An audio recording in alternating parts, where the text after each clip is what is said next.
ত্রিপুরা বোর্ডের এত বছর ধরে কিভাবে চলছিল, সেখানে নতুন কি বিষয় এসছে সেই বিষয়টা ওনারা দেখবেন, সরকার সেখানে একটি সিদ্ধান্ত নেবেন। ত্রিপুরা বোর্ড একটা স্বায়ত্তশাসিত সংস্থা, স্বশাসিত, তো ওনাদের বেটার ওনারা আনসার করতে পারবেন এটা।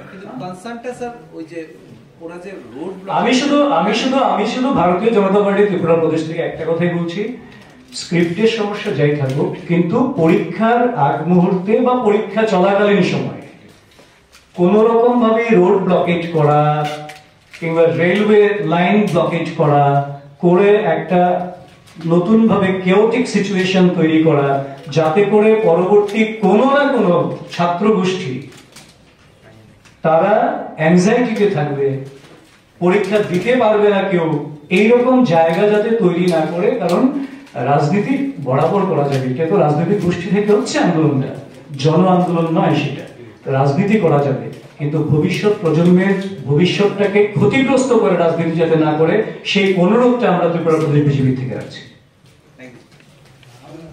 ধন্যবাদ।